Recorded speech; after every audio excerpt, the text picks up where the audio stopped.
Hello and welcome, everybody. It's 6 o'clock for the 6 o'clock club once again. Hello from me, Andy from Twisted Narrative, and we've got a fantastic guest. I'm super excited.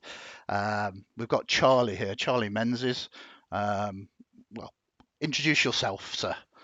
So, hello, I'm Charlie Menzies. I'm the creative lead at Parable Games and the lead designer of Shiver, Okay, the spooky horror RPG.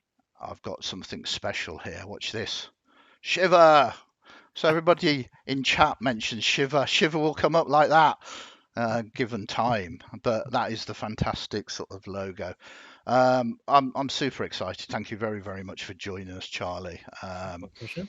Um, I've seen this develop since it didn't exist. I know Charlie through his brother, who's what is Barney's sort of position? Is it co-writer or um, So Barney helped me a lot with the kind of editor and developer, is what I'd say. So he's helped me balance the rules, kind of throws kind of his creative aura in kind of here and there, and like kind of helped kind of keep things like smooth and balanced yeah, um, throughout it, but definitely kind of has a creative hand in it as well. But in perfect. terms of kind of doing the writing, I'm the one who's kind of tapping away furiously at the keyboard. Absolutely. And that was my first kind of introduction to, oh, my brother is designing a role-playing game, and that was back in the day when we had the shop. Um, so before we get into Shiver itself, we're going to spend most of the stream talking about it. Tell us a little bit about yourself. What are your influences leading up to Shiver? How did you get to the point to I'm going to do a role play game and then it's going to be like Shiver. So it's a bit of a journey. So my original background like wasn't in games at all. It was actually in film and TV. So I was training up in York to do film and television production. And that's where I discovered role playing games. I started playing it with a group of screenwriters, actors, people who I was working with on my course, and had an absolute hoot with it. But as things kind of got busier and then we graduated, I kind of fell out of touch with kind of role playing as I started moving around the country for work and we all got spread out.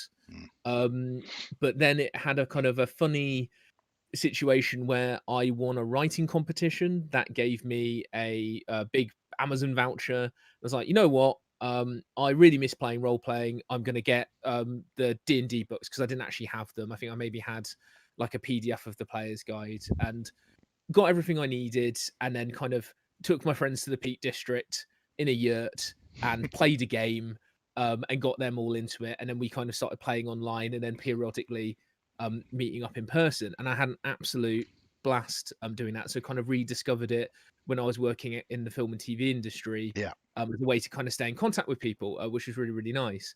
Um, but as I was doing that, we had quite an interesting thing where some of my players were dyslexic or dysnumerate or just found the role playing system we used, which was 5e at the time, a little bit tricky, a little bit tough.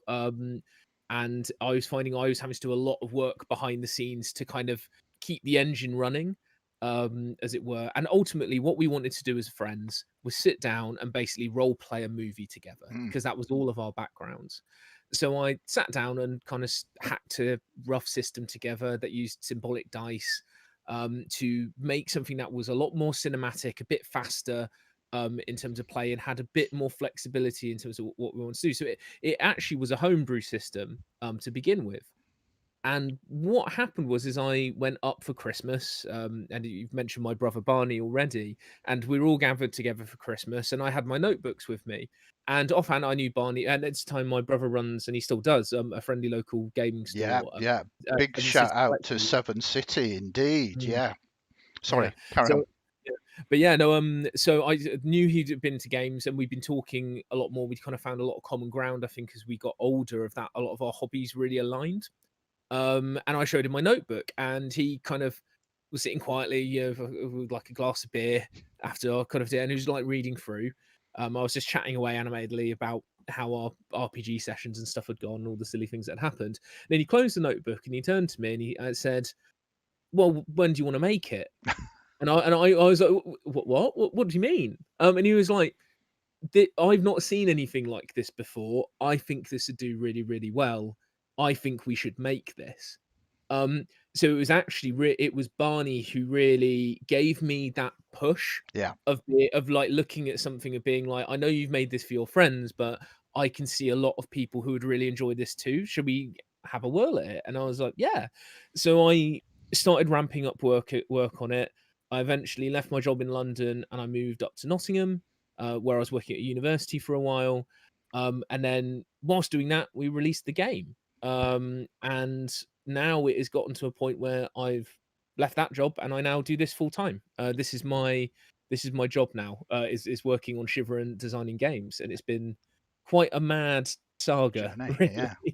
I love your Mm. description of how it kind of perhaps all started was a group of you and your friends that went to a yurt. I mean, that is the start of a horror movie, is it not? You've got a few Yeah, D&D books, so we go together, or let's yeah. play. No, I mean that's an amazing story, and I don't know. I mean, you're living the dream, but is this kind of a dream come true? Are you know, you obviously are very much enjoying what you're doing at the Mm. moment. Did you see yourself doing this, or have you I tumbled into it? it's a mixture. I think so. So when I was a kid, like growing up, I always wanted to write. Like I think Hmm. I've always wanted to kind of tell stories in some way. And I think there's been like a quite a long road of like first I wanted to write novels. I still write short stories and Yeah, stuff now, but then that kind of develops into me and Barney into like one thing that we all did as a family. So me and my brother and my mum is we watched movies together, and horror movies were definitely kind of a big part of that. She showed us John Carpenter's The Thing, Alien, Predator, like a lot of those kind of big 80s yeah, classics we watched as a family when we were probably a little bit too young.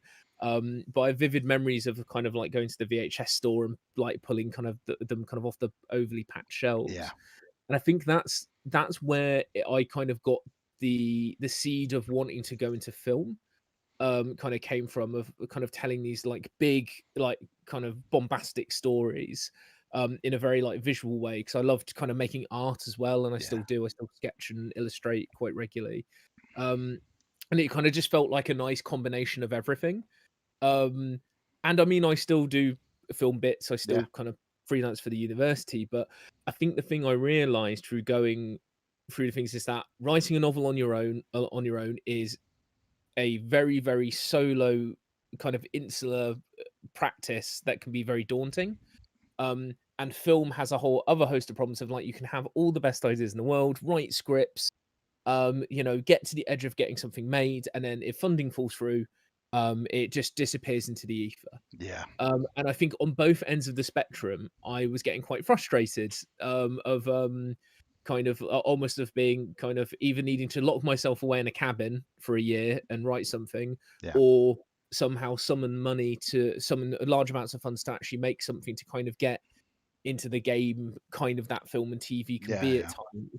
Um, but then in the middle, I kind of started playing around with, well, all of these tales that I wanted to tell, these big bombastic horror movies, I kind of created a way so I could tell those stories and share them with people so they could actually experience them without having to have a huge budget, and without having to kind of go mad, kind of writing a 800-page novel or kind of epic in order yeah, to do it. So kind of it really kind of it was something I had as a hobby kind of for quite a while, but it suddenly just appeared and there was a nice confluence point that made me realize actually this is the way I want to tell stories. yeah, And is actually a very satisfying way for me to tell stories and is a way for me to explore ideas that on both ends of the spectrum yeah, are very difficult or near impossible for me to do. So I think it's very freeing in that sense, and I'd really recommend anyone who has stories where they don't really know exactly where to place them, that actually thinking about putting them in a game yeah. is is potentially where to go. Absolutely. And you mentioned something interesting there about, role playing. You can do all the special effects without any kind of budget. And in many Mm, ways, the mind, the theatre of the mind, or maybe in Shiver's case, the cinema of the mind, is, mm, well, it's the best seat in the house, isn't it, really? Because your mm, own imagination, prompted by a storyteller, and that mm, communal sort of storytelling, I don't think there's any better experience, to be honest. I think the medium is just simply awesome. And mm. uh, I mean, I think before we go any further, we have to also mention that Shiver is award winning as well. So congratulations on that. Yes, thank you. That was it was quite a shock. I'm not going to lie. It You're was the too first. modest, like me. I'm very modest and humble, but you certainly definitely are. No, it Mm. was very good. Do you want to tell the audience what award you got? Yeah, yeah. So we went to our first UK Games Expo in the NEC, and it was the first time I'd actually been to the NEC. And my brother had sorted out all the submissions for the best RPG of the year, submitting it in. And we just before we went, we found out we got shortlisted, and we were up against two Free League titles. So it was Shiver, The One Ring, and Twilight 2000. That's the one. Yeah, And we won the People's Choice for best RPG of the year. yeah. And I was over the moon. I don't blame you, uh, but yeah. very much well deserved as well. I'm not just saying that because Mm, Free League haven't been here yet, and you mm, have, um, but it helps. mm. It, No, no, genuinely, I think, and I'm sort of shouting out to everybody. If you've not mm, heard of Shiver, check it out. We'll put some links in the website and mm, stuff. But mm. genuinely deserved that award, Thank and you. absolutely. Um, so I mean that's a touch about you and how we managed to, or you managed to get Shiver to spring into life Mm, from your notes and the like. So I think the next best thing really is to chat a little bit about Shiver and what it is. Let me call up firstly the cover, because the cover is amazing. This is the cover of the PDF that I've copied, and it's positioned very nicely between you and me at the moment in the middle.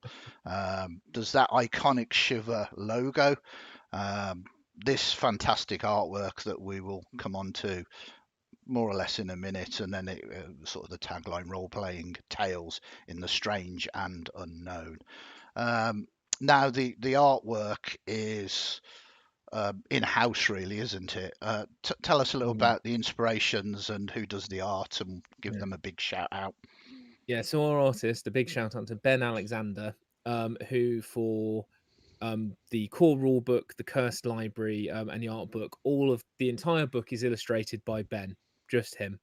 It's quite a feat. It's a fun story how we met Ben. So Ben worked with my brother's partner Katie in a marketing agency, and she was talking about what me and my brother are up to. And turned out Ben was a big RPG nut, and he came to one of our play tests locally in Nottingham. And as he was playing, he illustrated his character and things that were going on in the game. We saw his sketches, and they were fantastic. They were amazing. And we had a little chat with him afterwards, and he said he'd be really interested in doing some test pieces for the game, and it just developed from there because we all really got on. Ben's art was amazing, and now Ben kind of works with us full time, doing the illustration for Shiver because I think it's become such a big part of the visual identity of the game Yeah, because we worked very hard to find a style because of the nature of what the RPG can kind of do, to kind of get a sense of kind of horror and darkness there, but also so it could work for any time setting, any place, any kind of film that you wanted to adapt. yeah. The style had to have that universality to it that could work, which Ben I think just knocks out the park every time. Mm, Um, sorry, just a minute, Charlie. Stealthington says, always shout out your artists. And Stuart mm, has shouted, beautiful artwork. Yeah, absolutely. mm, Artists are important, and mm, um, you know, they shouldn't be overlooked, especially in Mhm. this day and age. And big kudos Oh, to you for absolutely. not using AI art. There's a big Oh, debate no, about that at the love. moment, and we're not here to discuss that. But Yeah. just to talk about the cover and to raise a point before Mm, we come back to you. Is, as you said, it's kind of any time setting, and this cover mm, illustrates that just with a single glance so easily. You've got, you know, someone with a sword, musketeer or witch hunter or whatever. He's got a back against a sort of American footballer with a fire axe, and then there's some futuristic with a pulse rifle. I would perhaps identify that from a yeah. certain movie with xenomorphs Yeah. in. Um, um, uh, um, Ian is just trolling me, so he shouted Shiver. So up the logo goes Shiver. Um, and yeah, I mean, it tells you so much in Mm, that simple sort of piece of art, and it's outstanding. Yeah, tell me a bit about the influences and like. mm. Yeah, so in terms of the kind of influences art-wise, there were two real big ones. So me and Ben are both big comic book nerds. Like we love our comic book artists. And there were a few that kind of stood out. The main two I would say are one that everyone I think recognizes quite quickly, which is Mike Mignola for kind of Hellboy. Hellboy's my favorite comic of all time. Hellboy and the BPRD and all of Yeah, that is my jam. Love it. But the other side that I think people don't know as much is an artist who I want to get more people onto because his artwork is amazing. Is Francisco Francavilla. So he did Undead Archie. He's done various other comics. Still doing like loads of really great work today, and has that very much that limited color palette, but very bold, very striking, very kind of like deep darks and shadows. An amazing artist, and that's definitely another big influence as well. But there's loads of other artists as well that we pull from. A lot of comic book artists, really, where we were kind of looking. There's like elements of like kind of for kind of like staging characters and exaggerated poses, like with Paul Pope. Is yeah, someone who me and Ben kind of really love as well. Um, there's also Andrew McLean who does Headlopper.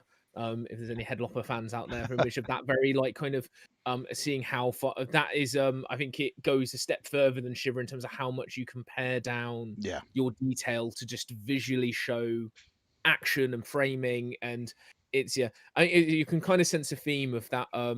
One of the things that I kind of love about comic books is that to me they feel like movies. In they're almost like extremely kinetic storyboards yeah, is the yeah. way that I see them, and I also a wonderful prediction from my old screenwriting professor said that like half the stuff I wrote it says like this would be better as a comic book than a film.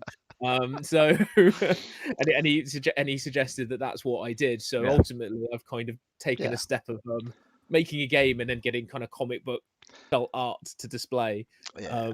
kind of the stories and I stuff. But mean, yes, a lot of comic book artists. we Mm, really, really, truly never know where things go. I mean, mm, you know, you've talked about um, comics being like story versions of a movie. But you look mm. at all the movies that are coming out at the moment, and they're literally lifted from Yeah. comics as if like this huge kind of sort of back catalogue of Marvel stuff is just basically the storyboards for like the movies and the TV series of Disney Plus.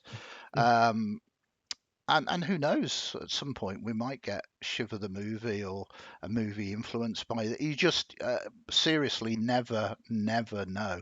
And I like to point out that I was the first one to predict that if it happens. Yeah.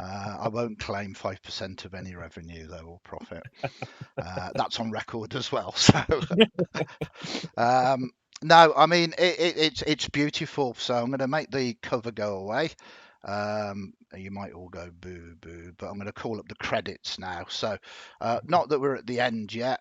Perhaps we should, like a movie, done the credits here, but this is just so that everybody can actually see um, those names in print on screen.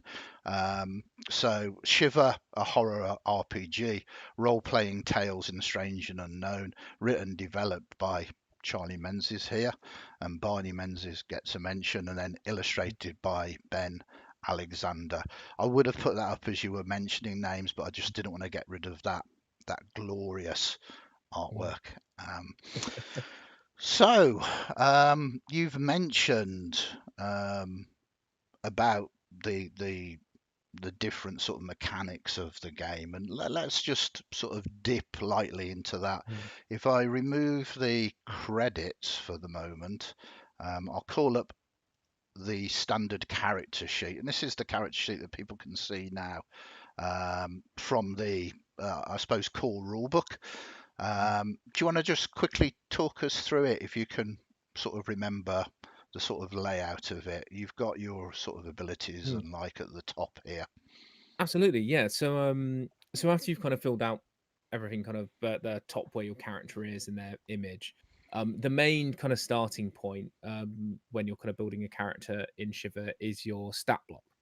So the way that Shiver works, it's a dice pool system, but it uses very unique dice. So it's called the archetype dice system. So it's a brand new system that we designed. And the way that it works is that your top pip, that is your skill pip, that number determines how many d6s that you roll. I realised I'm on video and I have dice with me right here, so I could actually I can physically also call. I've copied yeah. the dice Mm. illustration here, and I Oh, can. fantastic! But So yeah, feel free to explain the dice. I will. I'm going to disappear for a moment behind the character sheet. okay, Uh, okay. no, I'm not actually going to disappear. I just, people can't see my ugly face. So you've basically now you've got the character sheet up, and you've got Mm, the the drawing of the dice, mm, where you can re-represent it with a D6 or a D8 from the core rulebook. mm. If you remember Yeah. that illustration. Yes.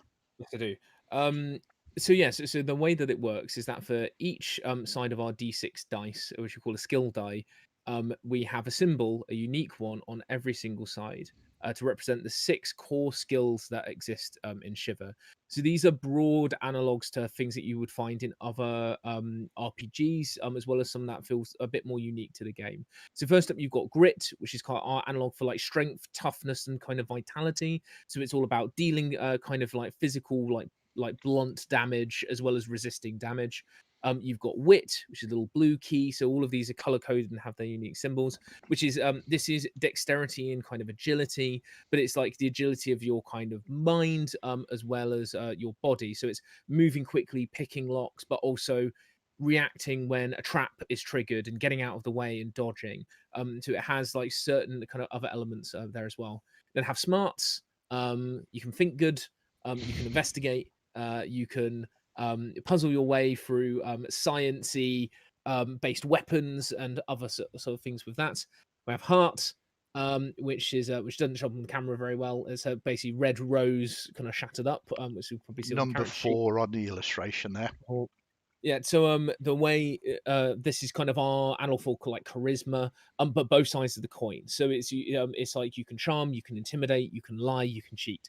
Um, quite often the negatives pop up more than the positive in a game of Shiver, which always makes me chuckle. So now we kind of get into the two that I think are a lot more unique for Shiver in terms of how they work and kind of what they mean. So we have luck, first off, because what horror movie can be survived without a good, healthy dose of luck, of just making sure that your hiding spot just so happens to not be searched by the killer. Lightning striking the tree and the tree doesn't fall on you. The fact that when you veer off the road to try and not hit a deer that's jumped in a way that you don't screech into a tree. Luck actually pops up a lot in these kind of stories Yeah. in various different ways. It's one that when we were testing, people tried to dump stat early and then very quickly realized that luck is actually very, very important. And finally, the symbol that we use to kind of represent the game, as well as the kind of word mark, is strange. So this is anything that crosses the line of the kind of normal world. So this can be anything from levitating a chair of your mind and giving yourself a nosebleed, changing into a werewolf, using dark magic. But one of the other checks that it all revolves around with is fear. So strange is what you need to roll when you're resisting fear. Mm. Um, so those are the six skills that are represented by those pips. Our different character archetypes give you different levels of things that you're stronger in, things that you're weaker in. Um, and that determines the. So if I asked for a grit check, so you wanted to kick down a door, you'd look at your pip, see how many dice you've got, and then roll that number of dice. Some of you will be noticing though that there is a secondary pip underneath, and that's for a talent die. If you're talented in something and you're good at it, then you can use one of these. The weight towards success is much higher. With these, we have these little star symbols, which are a universal success for everything that isn't strange. There is also strange present on the dice, and there is the possibility for double strange, but there is also the possibility for double success as well. So these dice are quite powerful, quite spicy, and can kind of swing the game in very interesting ways. Either way.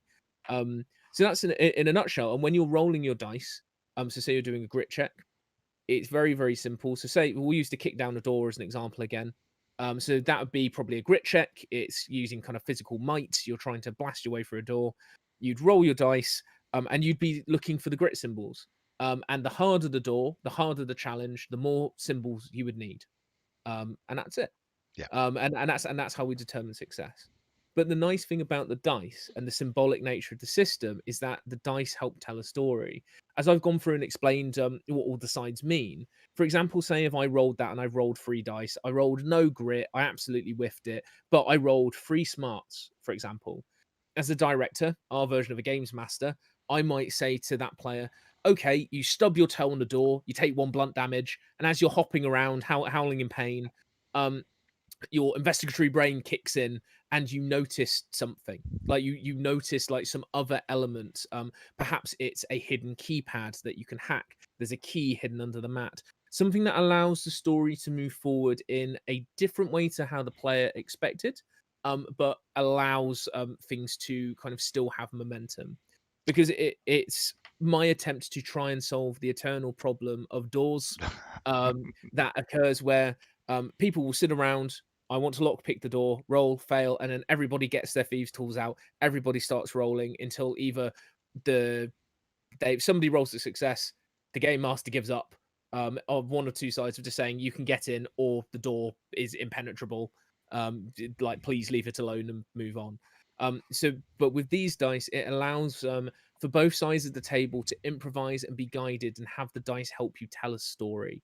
And that's the aim of it, of every role having consequence and having story attached to it. Yeah, I love that, especially with the eternal problem of doors, the bane of every GM, DM, storyteller, director, and everybody else.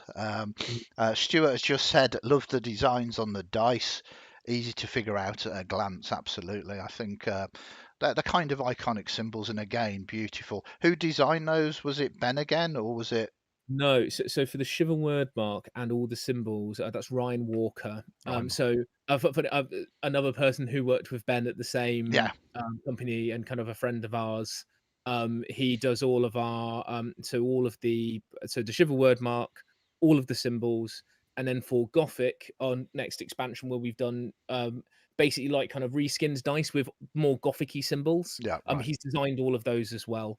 Okay, He has got a real eye for extremely iconic design, yeah. we feel. That because we went through multiple iterations of these, because the the kind of critique that I've heard about proprietary dice and symbolic dice was something that I kind of really took in when we were designing this. Hmm. Of that, my one goal with this is that the dice symbols needed to emotionally and kind of in a story sense evoke something for the player. So as soon as you look at your dice pool and you see a sea of purple and strange symbols, something bad probably happened. Yeah, If you see a sea of kind of hearts, you've done something very charismatic. yeah, Grit, you've maybe overcranked it a bit and not known your own strength. There's so many ways of like you, and just seeing that it kind of creates a nice gut reaction, and yeah, that's him. But I think Ryan's designs for the symbols have really, really elevated that to allow that to yeah. be communicated so much faster. Yeah, I think nailed it absolutely. I think they iconic is a word that is thrown around. They are very symbolic, and I think they will become iconic. I mean, some of those symbols I would happily wear as a t-shirt or whatever. I'm sure you've got merch on your website and store that we'll do a shout out for. And if you haven't, I'll take 5% of that as well, please. But again, beautiful design. I like the fact that the eye has got the Shiver S in, but also can stand for strange or supernatural. You know, it works in so many different sort of aspects. I genuinely think it's incredibly well thought out, incredibly well designed, and it's beautiful. And I don't say that about many things. Um, so big thumbs up to you again. I sound like I'm being far too kind. I should get some difficult questions for you to answer. Okay. I bet you haven't got anything in the pipeline or anything just about to be released, have you? Oh, we do. Oh, So what? That's supposed to be a hard question. And you go, yeah, of course. Oh, well, tell us about so that. yeah, so in the pipeline, so we've planned quite a few years ahead for Shiver. It's a system that we're very passionate about and really want to keep on supporting, because there's so many horror stories that you can tell. So first up, after we launched the core game, we did a Kickstarter for Shiver Gothic. Gothic horror is probably my first love. Frankenstein, Dracula, probably two of my favorite books ever. And the Universal horror movies really coloured things for me when I was kind of growing up. Frankenstein, Bride of Frankenstein, Yeah, Chef's Kiss, yeah, perfect yeah. films. So that's where I really wanted to start, and it was actually again with the whole homebrew element of it. Whilst we were testing elements of the core game, I created my own Gothic world and started playing that with Barney, my friend Ben, and my friend James, as well as our friend Tom as well, who joined us a bit later. Yeah. And I kind of wrote this kind of mad story for them to investigate. And when me and Barney sat down and being like, right, first Kickstarter's out the way, what do we want to do next? And he was like, I think we should do that story because it's really fun. And I was like, Yeah. okay, I'll if you think so. And we started playing around with that. And that is about now to be released to backers in the next kind of couple of weeks, 3 weeks. In terms of kind of a nice, exciting preview, because they've actually All right. arrived. Oh, I could pull them here. So this is Ooh. Shiver Gothic. So this is our 10-chapter giant. It's a hefty Big tome. It's about book. 320 pages of Yeah. stuff. So in here, we've also introduced new rules for character creation. So we call them our monstrous archetypes. So if you've ever wanted to play your very own monster squad, your BPRD, see what it's like if you have like a golem, a wolfman, a vampire, Mummy. and someone who's made a Faustin bargain, all working Yeah. together to solve crimes. This is probably the book for you. Just because I can't help showing it because No. I'm very excited for it. This is our special edition Oh, of it that's as pretty. well. Bring it up properly so we can. Oh, That let is me bring it. beautiful. So Oh, yeah, it's so it's, shiny, shiny. yeah, so it's gold foiled, Yeah, kind of like a cloth style binding, with also a leatherette yeah. spine Very nice. as well. So yes, very proud of this. Yeah, yeah. But yes, so this is our first thing of like doing like continuous stories rather than our cursed library that we had before was more one shots and episodic. But this has introduced a Doom calendar, which allows you to unite Doom clocks and other like kind of the horror mechanics from the core game, and make your stories bigger and even more horrific. And on top of that, we have another smaller expansion, which if you like your rat folk, you like your Skaven, you like your underground subterranean horror, we've got Disciples of Dregstone, which is another 160 page adventure, where you can basically plug this in at a certain point to the main adventure, where have your characters fall underground and discover there is a whole other subterranean city Yeah. filled with different creatures and mutants and things, and basically a small revolution that your players get wrapped up in. Okay. So yes, so those books have been a real labor of love. Yeah. So we're very excited for them to be coming out very soon. So they're coming out. The Kickstarter is finished, and that they'll be coming Yeah. out, but they'll be available for retail as well from your website. Yeah, in about kind of 3 weeks to a month, Hmm. I think. So what we're doing is, as the way we always do things with the Kickstarter. Everything gets to backers first in the territory. So once everything is out with our UK backers, it will go to retail in the UK. Once it's into the backers in the US, it will go to Yeah, retail in the US, and in Europe the same. yeah, But it's looking like the UK stuff. We're hoping to start shipping stuff next week. very nice. So then hopefully from next week we'll start to see, and then once we're happy that everything's all of our backers have got their stuff, then we're going to start taking it to conventions. Yeah, Our pre-orders will start going out as well from the store, and it will be available just to flat order rather than pre-order from us from our store. okay. Um, Before we talk about maybe conventions and other mm, things, because that has reminded me about conventions. Just to clarify with Gothic, that big mm. version. So does that include Gothic core rules in, and is a campaign storybook, or is it? Do you need the core rules to run Gothic? So you need the core rules Yeah, to run the base game. So yeah, so everything about kind of combat and the kind of basic maneuvers of the game is all in the core rule yeah. book. The everything in Gothic is supplementary. It's add-on. Right. It's like having extra character classes, but it's a very chunky element. So it's kind of almost, rather than introducing like a subclass for a cleric, for Yeah, example, it's like introducing a whole other class. yeah. Like so, Because is what it's doing. you Yeah. run off archetypes, don't you? So I'm guessing Yes. it's new Mm. archetypes basically. But it also includes a campaign as well. I got that right. Yeah, Yes. Yeah. which So is based on what you did. yeah, Yeah, yeah. So it's set in a large Gothic city called Spirehome, in a odd kind of little corner of our kind of fictional world that we're slowly building up called Coranthia, where kind of monsters are still abroad and still roam. So kind of very like 1800s kind of steampunk, like blood and fog is yeah. how I tend to like describe it as in a shorthand.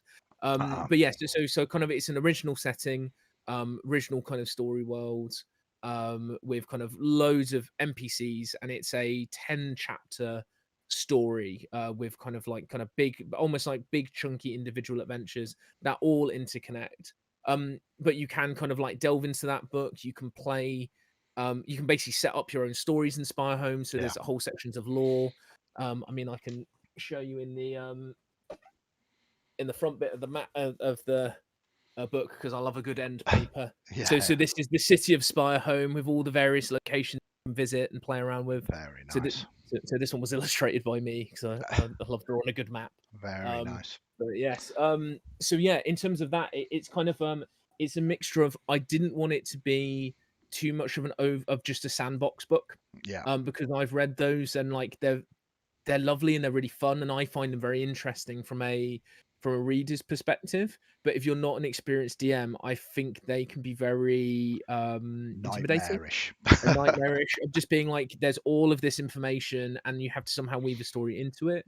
With this, we wanted to provide both. So we provided the rule set to play monsters, then the sandbox to play in, but then a large story, which, just to give people an idea of the length of the story, we were playing that story for over a year and a half, and we still haven't finished it. Is the Amazing. thing. I just knew where it was going, and then finished the story. And once things have quietened down, we're planning to gather and do our final chapters Awesome. together.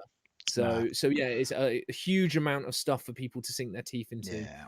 especially if they're fans of vampiric Vampire, yeah, and absolutely. gothic. Yeah. Now, I just wanted to double check sort of all the ins and outs of that, but that sounds very Mm, amazing. I kind of run a homebrew city called the mm, Smoke, which is mm, steampunky gothic, and this just sounds mm, perfect addition to that kind of environment.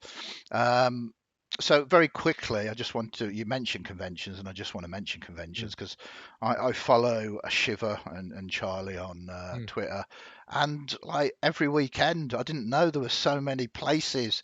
You're all over the place. You have to be like the hardest working sort Oh, of, yeah. it is part of our experiment this year of we did about 8 to 10 conventions, I think, last year. Yeah, We had a really good time, and we found that it's a really good way to get out and meet the broader community and just get Shiver on people's radar, because obviously we can shout only so loud yeah, with marketing in the site because we're quite a small team compared to something like Wizards or Paizo or Chaosium who have absolutely. bigger teams. And we found actually a boots on the ground approach has worked really, really well. So I think now we're going to be doing about 40 conventions this year. Yeah, no, So yeah, most of my weekends have gone up in smoke. yeah, yeah. But it's all worth it. Like, I think this is the thing of going out and meeting people and sharing the game and getting people excited and running games for people is just it's 100%. such a joy. Yeah. Yeah, yeah. I mean, sort of back in the day, this is before I even had the shot. I used to go to conventions, and the successful companies were the ones that went to these conventions and reached out. I mean, this is back in the day before kind of internet and streaming and stuff. So the marketplace perhaps has changed a bit, but I genuinely think role players like that interpersonal meeting, touching the product, playing the games, hearing people have fun and feeling that sort of passion really. So I mean, I think it will work for you, but every success, Mm. because it's hard work and it's long hours and Mhm. you know, Yeah. I think recently I got up at 4:30 to yeah, drive to London for a yeah, convention. So it's yeah, but it's they're kind of those are the little sacrifices I think you make to yeah, kind of yeah. make these things work. It's Um, exciting and fun as mm, well, but you have to balance that fatigue, don't you? You get there after being up so early, yeah. and then you've got to run a game, you've got to Oh, sell stuff. it is for something I'm sure you've noticed me just consistently sipping coffee, Yeah, yeah. which is that's my secret. Is the caffeine addiction, Yeah, I think basically. it's Yeah. many of ours, but I just wanted to sort of do a shout out there because, Mm. yeah, um, not only have you created a great product, but you're doing all of the actual physical hard work to promote it as well. So, big shout out to you again. Oh, thank you. Um, so let's talk about the Patreon that you've just started Mm, up. I think we want to mm, shout out about that for you because it's a good way of supporting you and Shiver. mm. So yeah, if you're interested in Shiver and you're a fan of like kind of having regular content updates and regular stuff to play and kind of sink your teeth into. So we've just launched our Patreon, which has 3 tiers that you can support us on. So our first tier, spooky supporters, I think it's for about $5. Basically gives you a new around kind of like 20-page kind of give or take full adventure that kind of story for Shiver to play every month. Nice. So it's kind of part of our new initiative to start exploring new stories, other ideas, interact with our community a lot more, and see the kind of stories that people want to play. Hmm. So obviously our big releases take a huge amount of time to kind of prep and get ready. And we found that Patreon, which we've kind of just launched for a month now, is already working in really, really nicely to kind of start peppering in new stories. So, for example, this month in January, in January's release at the end of this month, we'll have a second round of releases.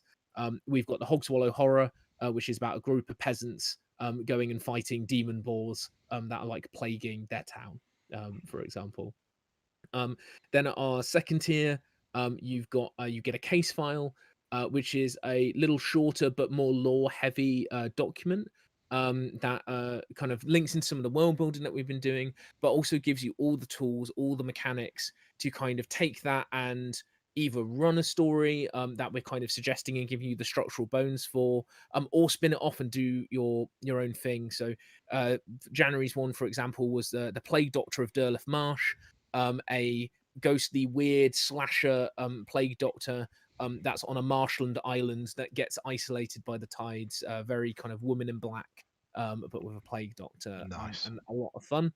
And then our top tier is one I'm kind of having a lot of fun with at the moment, which is we are experimenting with doing small press stuff. So stuff that isn't Shiver, but if you're a big fan of like horror RPGs, I'm releasing kind of one piece of RPG content that's unique kind of every month.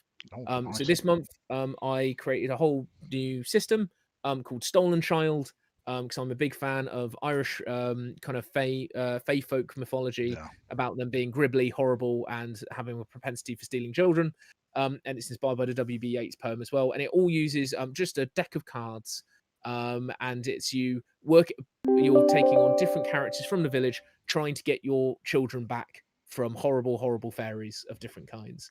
Um, so so if that kind of sounds like your jam, then that's kind of on our top kind of tier.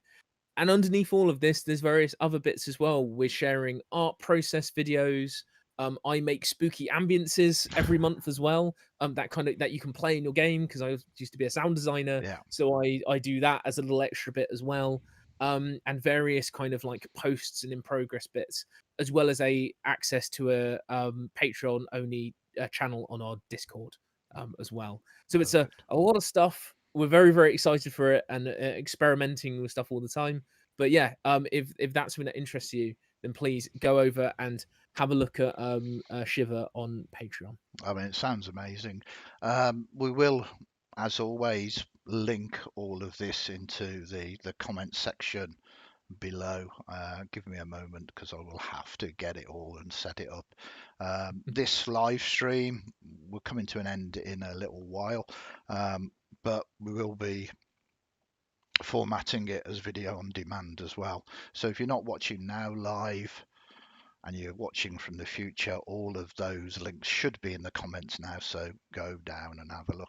And whilst we're plugging Shiver, don't forget to give us a like and a subscribe as well if you have liked what we're doing here. But before we go, a couple of other things. First and foremost, we've talked about what you've done, we've talked about what you're doing. Tell us about the future. So we have just finished a game found. So another crowdfunding campaign that's all fully funded. So it was a double feature release. So we're doing Shiver Slasher. So all your favorite kind of movie murderers, kind of from the big screen. You can kind of bring those to life. And then we also have Shiver Blockbuster, which is if you want to get your kids into kind of role playing with a little like dash of horror. They're tales of Spielbergian terror, is what I tend to kind of call them. High levels of peril, low levels of gore. Yeah, yeah. So kind of like Jurassic Park. We've got a kind of Pirates of the Caribbean inspired adventure, Indiana Jones mixed with Guardians of the Galaxy and various other bits. Yeah. With the horror just dialed in a little bit in Features places. minor Yeah. peril, Yes. as It's they say. yes, we well and this also features a new writer. I've got to give a big shout out because he's been doing amazing work, and I can't wait for people to see react to his stuff. I mean, he's been releasing stuff on the Patreon as well. Is Adam Holloway. So he's someone I went to university with. We both specialised in screenwriting, and when we sat down to do Blockbuster, um, we were trained on kind of what makes something a 12A. So Yeah, basically, we have done exactly the same thing of being like we have made adventures that are firmly a 12A yeah. and below for Blockbuster, while Slasher is 18 all the way.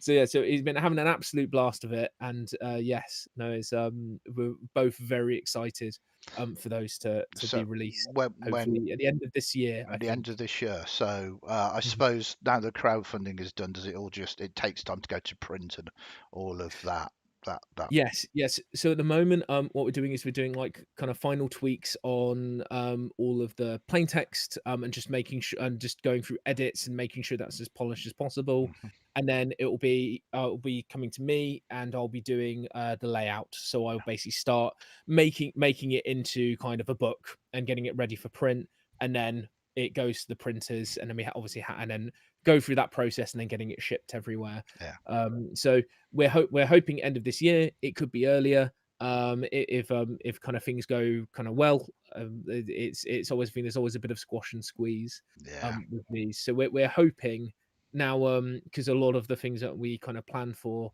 was with me not being full time.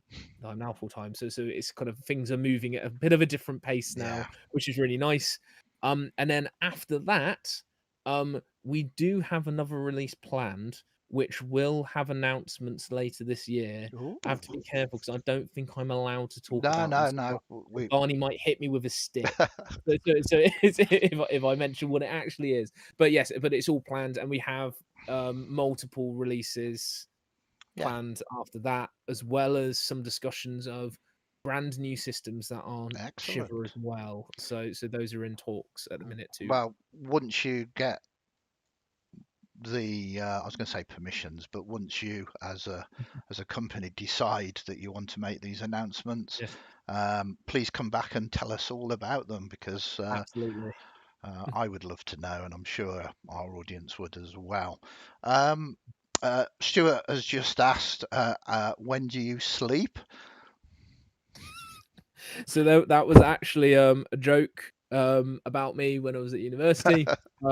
There was a little writer who's go, Charlie Menzies, when does he sleep? And the answer is sometimes. Like no, it's yeah, it's a lot, but I think it very much helps that it's something that I'm extremely passionate about Yeah, doing. no, I think if it wasn't that, then I don't think I would have the same work balance with sleep that I have no. now. I'm Mm, 100% mm. there with you as well. And let's face it, sleep deprivation is a great inspiration to to open your mind to these madnesses. Um, well, before we genuinely do sign off and say a big thanks to you, we've had discussions about this, me and Charlie. I would very much like you to come and run a game for us of Shiver very sometime very soon, and I think I would very much like to do it as an actual play as well. Mm. If you are still up for that, and we can gather a couple of extra other players, are you still up for that? Oh, absolutely. Yes. And I've also been talking to our other writer, Adam. Hmm. And we're going to try and organize it so he can be free as well and come Absolutely. in because he's a great role player. And also, I'm going to surprise him with a slasher story that he has not played yet. Oh Um, wow. so, so I think so we'll get to see him react to that in for the first time as well. So Um, and see if I can murder my other writer as our director. But no, yes. that will be amazing. I think people from Twisted Narrative will be very interested to see me fumble around as a player as well. I am an eternal GM as it is my job. So something doubly exciting. You get to see me make a fool of myself. Well, no, I do that anyway. You'll get to see me play it as a player. You'll get to see Shiver actually run by the writer and designer. Watch out for that. Fairly soon, I think we're going to try and pull that together when Adam is actually free. Um, so yeah, watch out for that, everybody, and shout out. Let's try and get a bit of an audience for it. It will probably be either on a Tuesday or a Wednesday night, just so that people are aware, because those are the two free nights that I'm available. And I think we were looking sometime, was it March? Is that I think so. ish? Yeah, Yeah, March, around kind of like first half of March. I yeah. think we're trying to aim So for. Yeah, watch out for those details. So without much more to do, I want to say a big thank you to you, Charlie. I really appreciate it. We couldn't have done the stream without you. well, thank you for Uh, having me. It's been a pleasure. no, it's been amazing to chat and to learn some things that I was not familiar with. I want to say a big thank you to everybody in chat that's joined us. Big thank you if you are, I say this from the future, watching this on video on demand. We really appreciate all of those watches and likes. Please check us out, Twisted Narrative, but more importantly, check out Shiver. I don't think you will be disappointed. It is, well, you've watched a video. I don't really need to say anything else. Just go, buy it. You'll be pleased. So yeah, without further ado, thank you very much. I will be seeing you tomorrow for the 6 o'clock club. In the meantime, have a great evening. See you later, everybody. Look after each other.